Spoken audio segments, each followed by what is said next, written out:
My name is Len Robinson, and I am the president of Project Delta. And I'm also a life coach with Project Delta, which is a service dog program for veterans. We team veterans with post-traumatic stress, traumatic brain injury, and sexual trauma, military sexual trauma, with shelter dogs. And we pair the team to become a service dog team. And today I have with me Sam Boney. He is the first of our veterans in Project Delta, and Sam is here to tell us about his background. Sam has written a book called Combat Medic. It's amazing. It's currently available on Amazon. And so I'd like to start by just welcoming Sam and ask Sam a bit about his background. Sounds good. Well, I deployed to Iraq in 2004 and 2005 with the 1st Cav Division. Was a frontline medic, and we stayed in Iraq for about 14 months, where I treated casualties from roadside bombs, dodged mortars day in, day out. I also did some time on the front line. I was in the Battle of Anajaf, which was a month-long battle where we fought in a 7-mile radius cemetery around one of the second holiest shrines to the Muslim religion. When I came back from war, I had really bad PTSD. I couldn't sleep. I've had nightmares for the past 11 years, as well as flashbacks.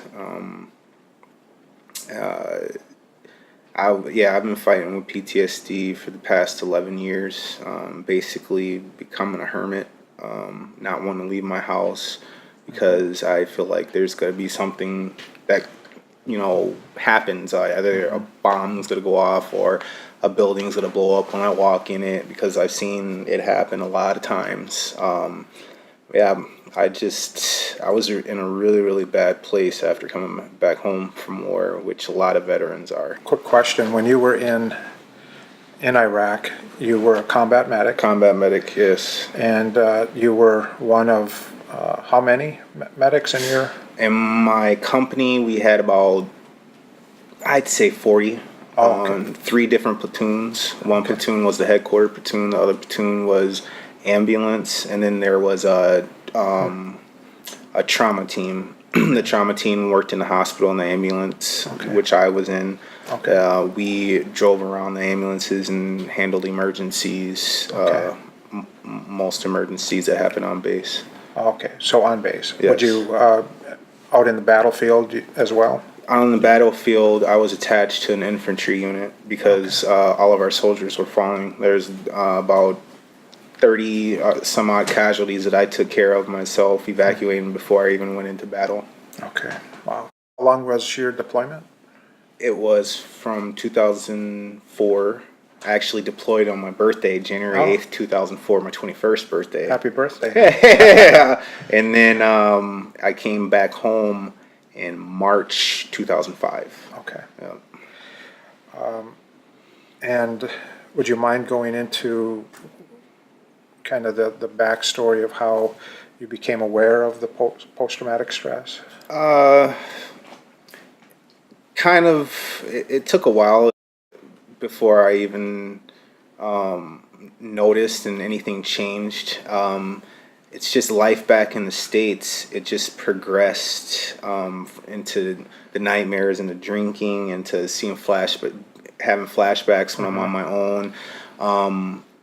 And I just started going downhill. And then probably, I think it was 2006, I was medically discharged from the military with PTSD. And then ever since, it's just been a struggle to reintegrate into civilian life and actually do anything. Yeah. And you had a wife and a child. Yes. And how has that affected them? We've had our trials and tribulations. Okay. I just have to say that every relationship, military relationship has, Yeah. trials. Then So you add post-traumatic stress. add post-traumatic stress and it becomes a whole Yeah. mess. Yeah. And you did work through the VA for Yep. post-traumatic stress? I started going to the VA one day after I tried to commit suicide in my apartment. I called the Veteran Suicide Hotline, and they made appointments to get me into the VA. I was actually in the psych ward for about a week, probably in and out twice. I've been in and out of the VA hospital a lot during these past 11 years. Okay. So that was sort of the culmination of as bad as it became, or did it get worse after that? Or? It didn't get worse. PTSD is the same right now. It took years to just build up to the to be as super inflated as it was. Me being in the house and kind of separating myself from the world was adding to that. Okay. So social isolation. Yep, it just makes it worse because all you're doing is you're stuck in your head and you can't get out. So Sam wrote a book, which it's amazing. I would like to just plug the book for you if you're okay with Cool. that. Sam wrote a book called Combat Medic, which I'll let Sam tell you about. It's currently available on Amazon, Yep. and I highly recommend it. It's a great read particularly for those that have not experienced combat.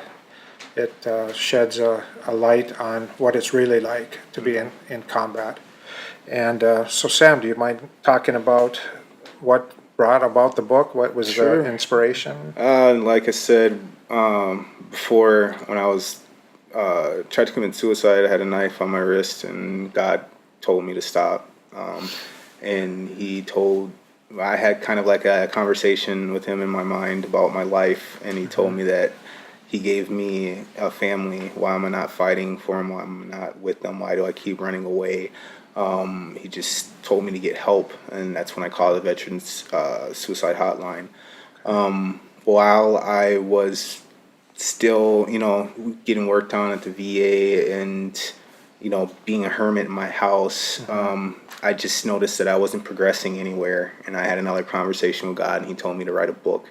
And he said, through my story, I will save lives. I'll save veterans' lives because right now, veteran suicide rate is at 22 a day.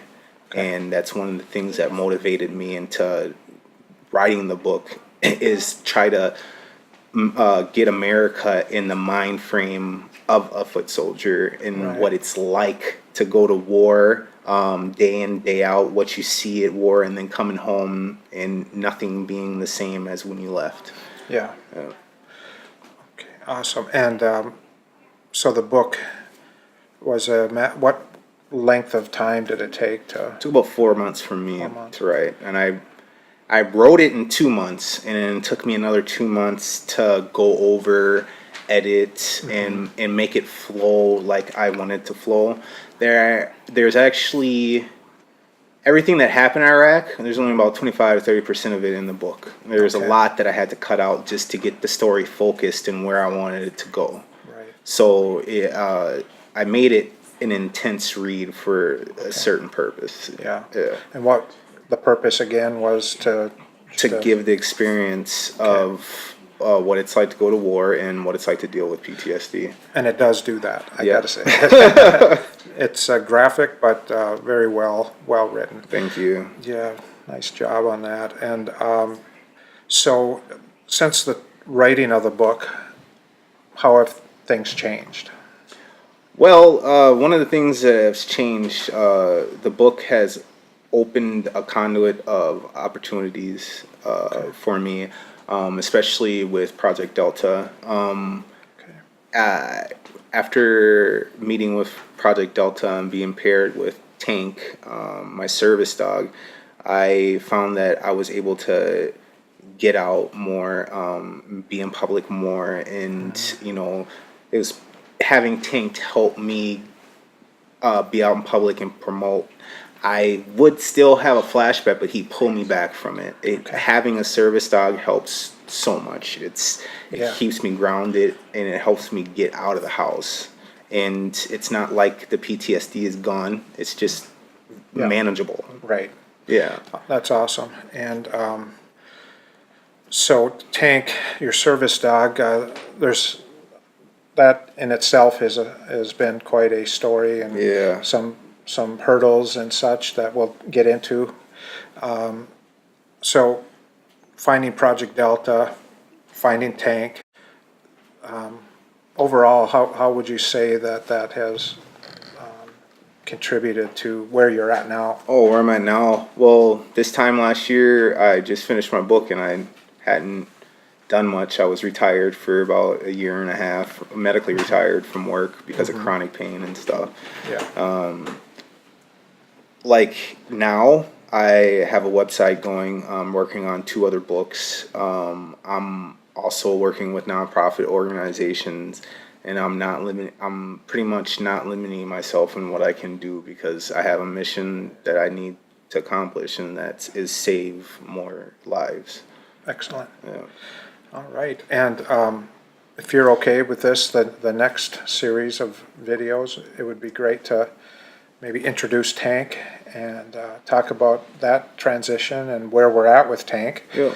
And where we plan to go, where you plan to go in the future. And well, thank you very much. Yeah. Thank you. It's a pleasure. All right. Thanks.